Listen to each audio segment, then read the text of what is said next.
حضرت ابلا شاہ صوفی غلام محمد صاحب رحمۃ اللہ علیہ فرمایا کرتے تھے کہ 3 الفاظ معرفت کی بنیاد ہیں. اگر کسی کو سمجھ میں آ جائے تو اسے معرفت حاصل ہو جائے، یعنی معرفت حاصل ہو جائے گی اور بندے کو عبادت میں حلاوت نصیب ہوگی. نمبر 1 علم، نمبر 2 معلوم، نمبر 3 پہلا علیم، دوسرا معلوم، تیسرا علم. ایک ہے خلق اور ایک ہے مخلوق، اور ایک خلق اور مخلوق سے ربط و تعلق اگر اپنی معرفت حاصل ہوگی تو رب کی معرفت حاصل ہوگی. جب کوئی نقص سمجھ میں آئے گا تو کمال سمجھ میں آتا ہے، اور جب کوئی عیب سمجھ میں آئے گا تو خوبی سمجھ میں آتی ہے. تعریف الاشیاء باصدادها، ذات پہچاننے کا اصول. کسی بھی چیز کو پہچاننے کے 3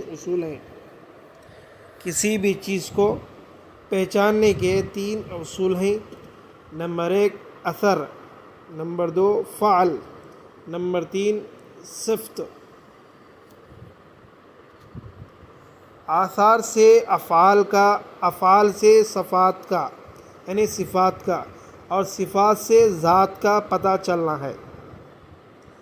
اس کو ہمارے حضرت شاہ صوفی غلام محمد صاحب رحمۃ اللہ علیہ ایک عام مثال سے سمجھایا کرتے تھے، اور یوں فرماتے تھے کہ دیکھو کوئی آدمی نیم کے درخت کے ایک ٹہنی توڑ کر لائے اور دوسرے بتاتے ہوئے کہے کہ بتاؤ یہ کس درخت کی ٹہنی ہے، تو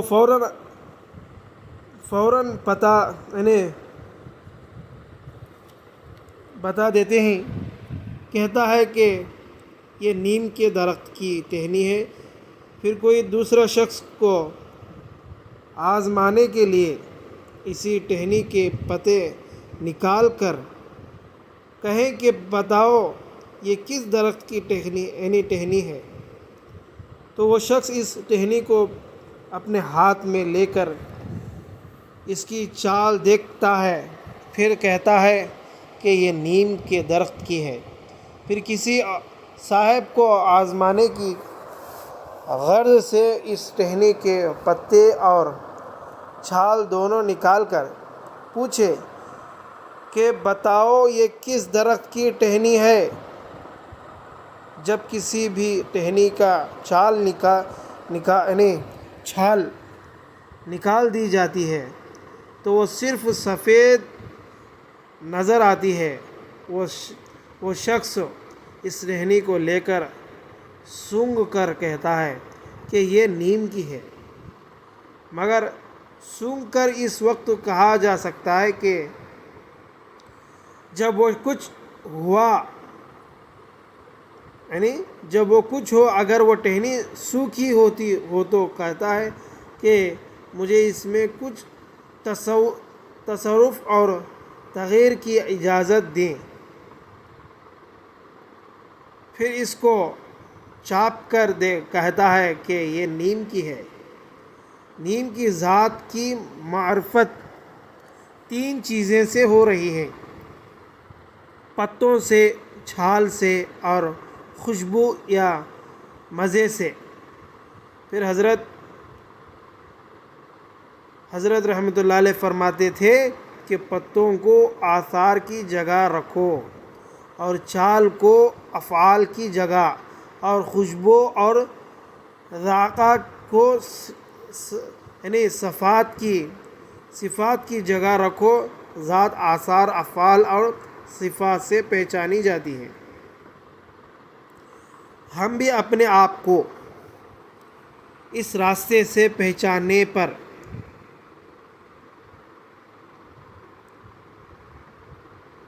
پروردگار عالم کی معرفت کے لیے کائنات کی ہر چیز آثار ہے۔ اس لیے بزرگوں نے فرمایا کرتے تھے کہ کائنات کا ہر ذرہ اللہ کی معرفت کا ذریعہ ہے۔ جس قدر اللہ تعالیٰ کا معرفت حاصل ہوگی، اسی قدر ان کی بندگی نہ صرف سہل ہوگی بلکہ جاندار ہوگی۔ ایک حکایت کی تشریح حضرت مولانا جلال الدین رومی رحمۃ اللہ علیہ نے معروف مثنوی میں ایک حکایت لکھی ہے۔ ایک مرتبہ سلطان محمود غزنوی رحمۃ اللہ علیہ جو ایک بادشاہ تھے، بستی میں سادہ لباس پہن کر حالات کا جائزہ لینے کی غرض سے نکلا۔ رات کا وقت تھا، تاریکی چھائی ہوئی تھی اور وہ بستی میں گشت لگا رہا تھا کہ اپنے میں ایک جگہ اسے ایک ٹولہ ملا جن کو گفتگو سے اندازہ ہوتا رہا کہ ڈاکو ہیں۔ بادشاہ محمود بھی جا کر اس ٹولے میں شامل ہوا۔ ٹولہ کے ایک آدمی نے محمود سے پوچھا، آپ کون ہیں؟ انہوں نے انسانی رشتے کے ناطے فرمایا، میں بھی تم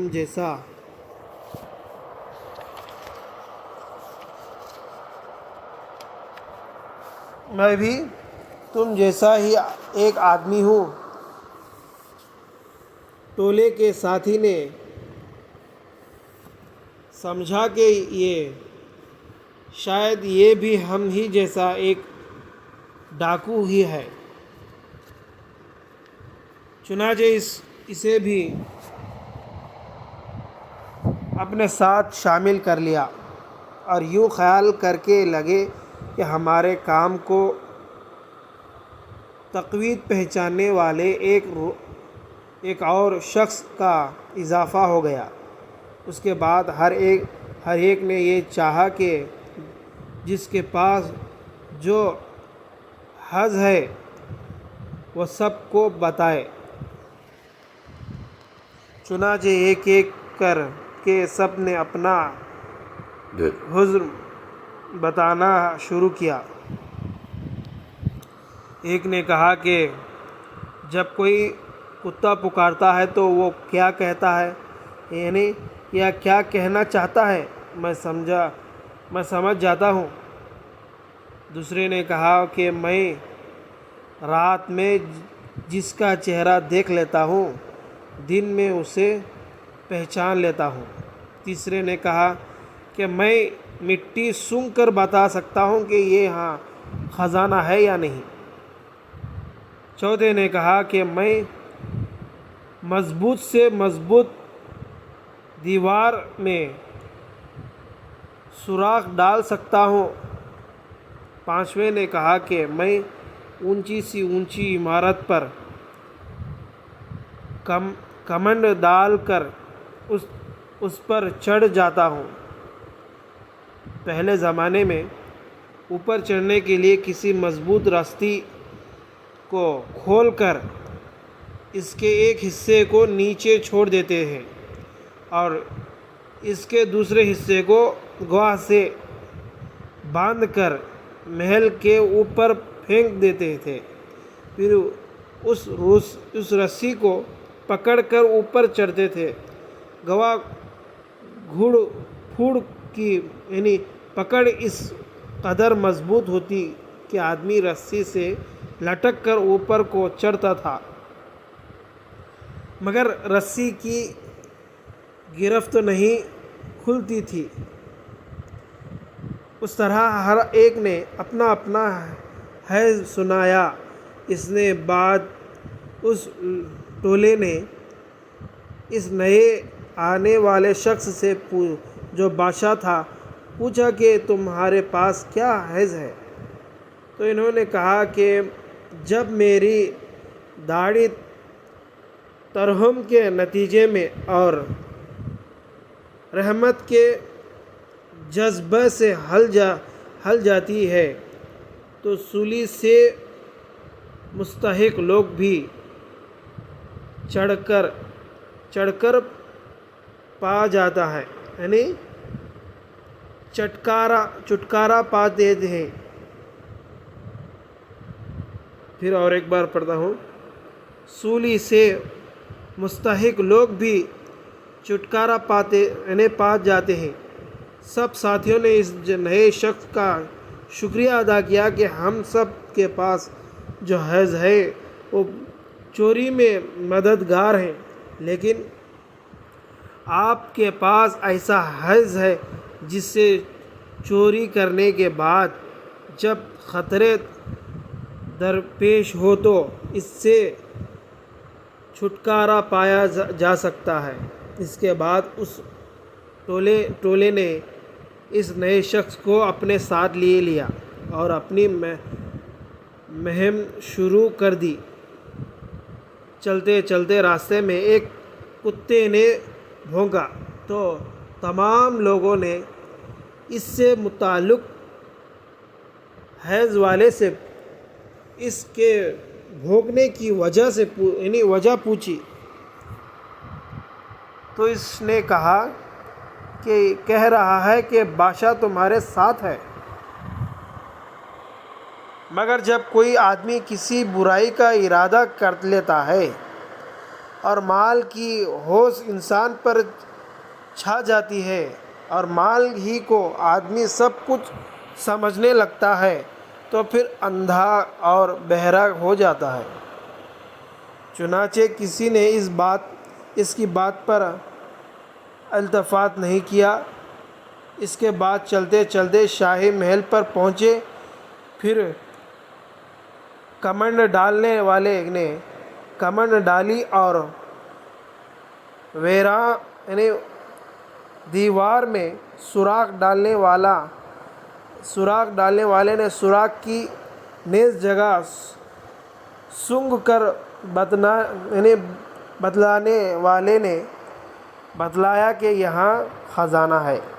آخر کار سب نے مل کر خزانے کو لوٹ لیا اور جب واپس ہونے لگے تو بادشاہ سلطان محمود غزنوی رحمۃ اللہ علیہ ان ڈاکوؤں کو واپسی کے وقت دیکھ رہے تھے کہ کون کس گھر میں داخل ہو رہا ہے۔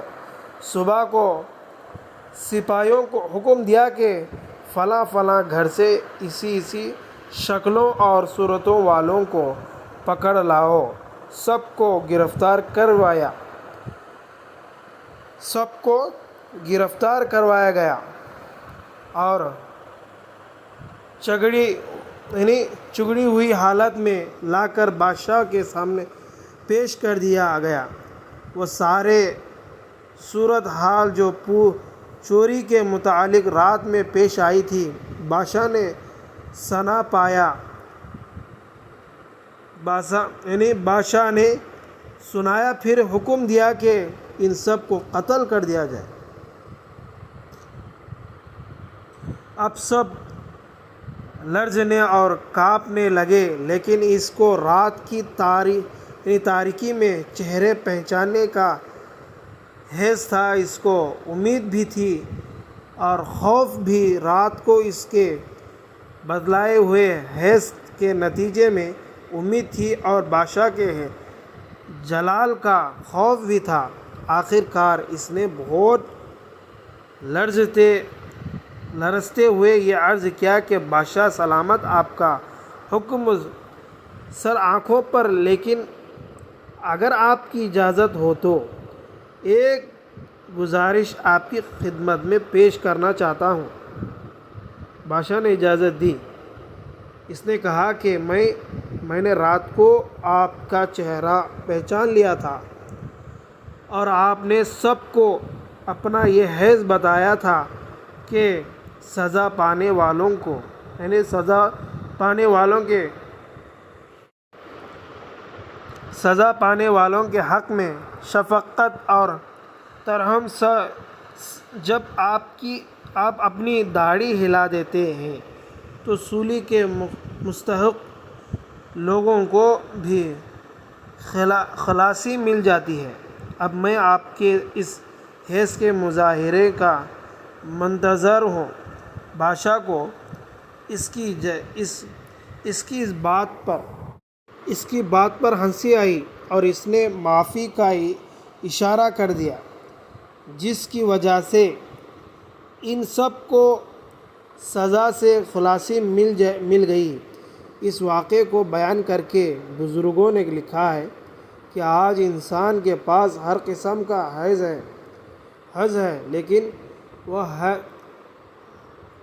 حرض نہیں جس حرض پر انسان کو خلاصی نصیب ہوگی، وہ فن نہیں ہے جس کے نتیجے میں انسان نجات پا سکتا ہے۔